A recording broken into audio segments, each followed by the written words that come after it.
The year was 300 AD, and Vesna Marković was the youngest of 8 siblings. The Marković family had once been large, their home filled with laughter, voices, and the sounds of hard work.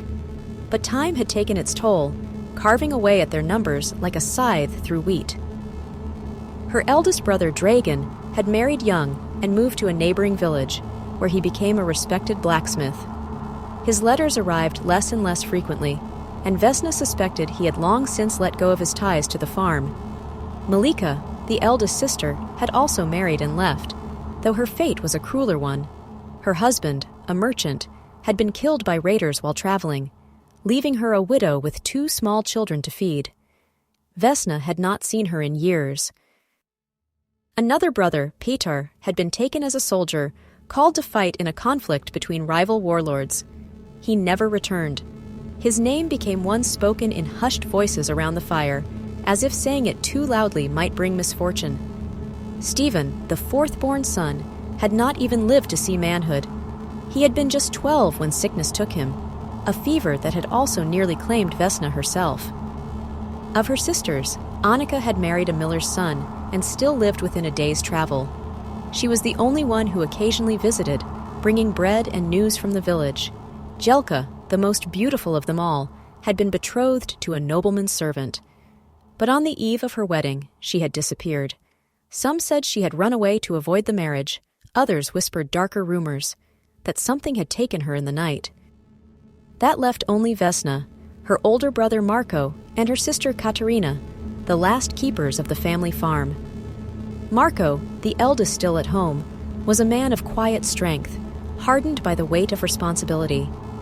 Katerina was different, sharp-tongued, bitter at the life they had been given, but fiercely protective of Vesna.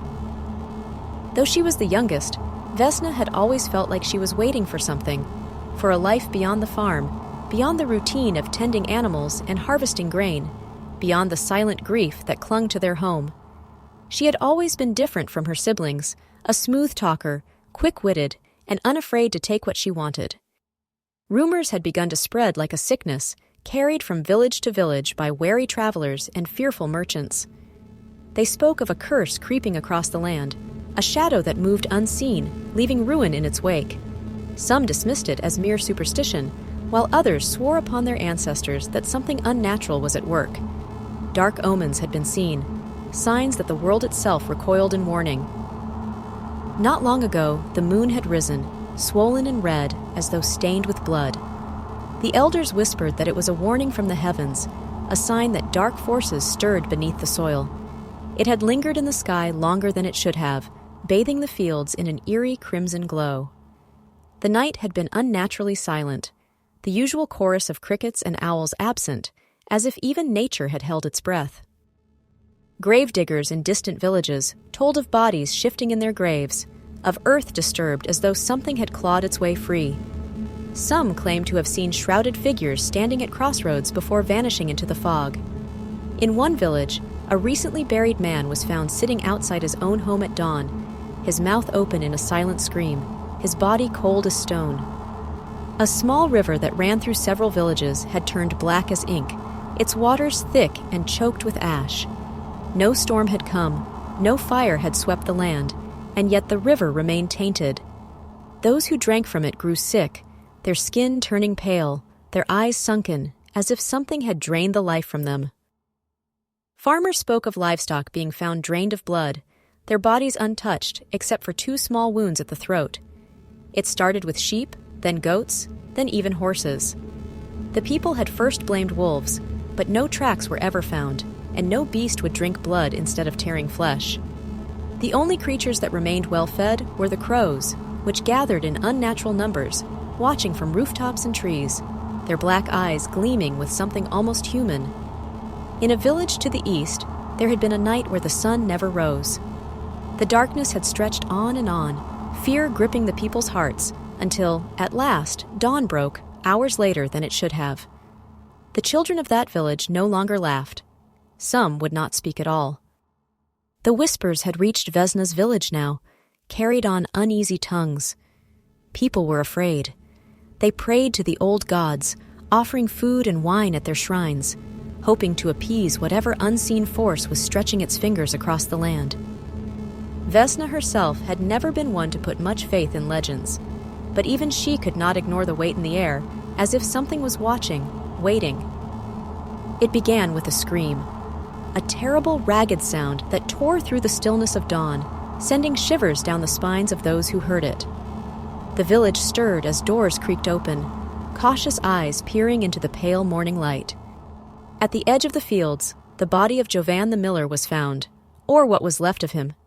His throat had been torn open, his flesh ragged and gaping, as if something had ripped into him with teeth and claws too large for any creature known to these lands. His eyes, wide and staring, were frozen in terror, his mouth half open as if he had tried to scream again before the life was wrenched from him. But the most horrifying part was the blood, or lack of it. Though the ground was disturbed, not a single drop of blood remained. The dirt should have been soaked, the air thick with the copper scent of death, but the body lay there dry, drained, a husk of what had once been a man. The villagers gathered, whispering in hushed voices, crossing themselves, muttering prayers.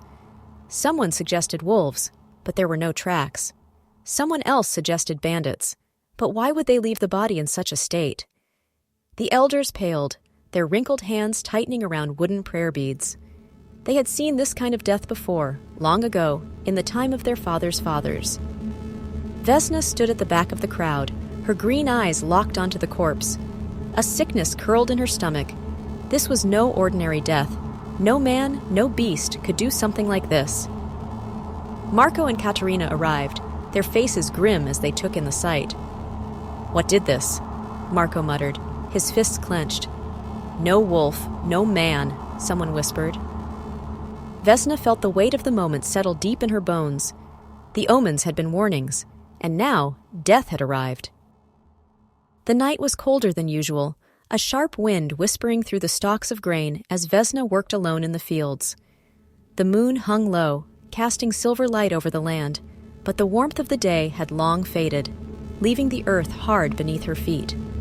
She had stayed out later than she should have, trying to finish what Marco had left undone before he turned in. But now she was alone. Then a sound, a soft rustling in the field behind her. Vesna's hands froze over the bundle of wheat she was tying. The hairs on the back of her neck stood up. It wasn't the wind. She turned her head slightly, listening. Nothing, just the soft swaying of crops. But she felt it, something watching. Her heart pounded. Another rustle. This time, closer. Her breath hitched. It was too deliberate to be the wind, too slow, too careful. Without thinking, she bolted. The stalks of wheat slapped against her arms as she ran, her feet kicking up dust. She didn't look back. She didn't need to. Whatever it was following. The farmhouse was just ahead, its warm glow, its safety. If she could just... A figure stepped into her path. Vesna skidded to a halt, her breath coming in ragged gasps. At first, she didn't believe her eyes. It was Jelka, but that was impossible. Jelka had disappeared 6 years ago. No one had seen or heard from her since. And yet, here she stood. Her sister's form was the same, but different. Jelka looked stronger, fuller, untouched by time. Her skin, once sun-kissed and marked by the hardships of farm life, was now smooth, pale as fresh milk. Her hair, once tangled and unkempt, fell down her back in glossy waves. But it was her eyes that made Vesna's blood run cold.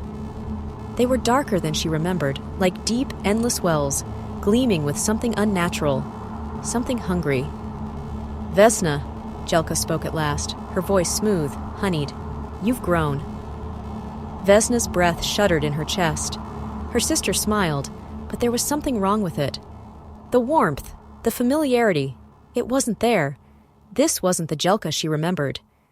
Vesna's breath came in shallow gasps, her body rigid with disbelief. Jelka. Her sister, who had once braided her hair as a child. Her sister, who had whispered secrets of the world beyond their farm. The one who had promised her that life was bigger than wheat fields and backbreaking work. The one who vanished without a trace 6 years ago.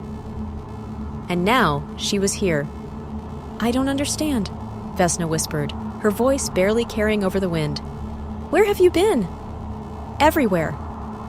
Her voice was richer than Vesna remembered, a hypnotic melody that sent a strange warmth through her. "I've seen things, Vesna. The world is so much more than this place, more than these endless days of labor and waiting for a life that will never come. I have learned truths that no priest or elder would dare to speak, and I have come back for you." Vesna took a step back, her hands trembling. You're lying!" "I would never lie to you," Jelka said softly, stepping forward. "I was lost once too, just like you, bound by this life, by duty, by suffering. But I was given a gift, a chance to become more, and now I offer it to you." Vesna swallowed hard, her heart hammering in her chest. "A gift?" Vesna swallowed hard, her heart hammering in her chest. "A gift?" Jelka reached out, her fingers cool against Vesna's cheek. "Power, little sister, the ability to reshape the world to your desires. No more suffering, no more hunger, no more fear. You could have anything you wanted." Vesna's breath hitched. She had spent years dreaming of escape, of something more. And now it was being handed to her. But something in Jelka's gaze sent a shiver down her spine. What do I have to do?" she asked. Jelka smiled. "Just say yes." Vesna hesitated, but only for a moment. Then she nodded, and in that instant her fate was sealed. Pain. A deep, all-consuming agony that burned through Vesna's veins like fire. The moment Jelka had embraced her, had sunk her teeth into Vesna's throat. Everything had blurred into a haze of pain and ecstasy, terror and euphoria. She had collapsed, her body writhing in the cold dirt as something unseen, unnatural worked its way through her, breaking her apart and rebuilding her at the same time. She could hear her own heartbeat, thundering at first, then slowing, until finally it stopped. Her breath hitched, her limbs weak as the world tilted around her. Darkness wrapped around her like a shroud, and for a moment she thought, "This is death." But then, something changed. A new pulse began, deeper than before, not in her heart, but in her very bones. A cold rush filled her, and the pain twisted into something else, hunger. A hunger that clawed at her from the inside, demanding, insatiable. She wanted, needed, and then silence. Everything went dark. A single ray of light pierced the horizon, golden and warm. It stretched across the earth, touching the trees, the fields, and then it touched Vesna. The pain was immediate. A scorching, searing agony ripped through her flesh as if her very skin were being peeled away by unseen claws. She screamed, tumbling backward, clawing at the dirt in blind panic. Smoke curled from her fingertips, her skin blistering where the sunlight kissed it. Her hands were burning. The warmth she had known all her life had turned into a vicious, merciless fire. Jelka moved swiftly, gripping Vesna by the shoulders and dragging her into the safety of the shadows. "Stay still," she ordered, her voice firm but calm. Vesna gasped, her body shaking violently. The moment she was out of the light, the pain eased, but did not vanish. The wounds on her hands remained, dark, raw, like festering burns. Terror clawed at her throat. What was happening? She looked up at Jelka, demanding answers, but her sister only smiled. "Welcome, Vesna," she murmured. "Welcome to the night,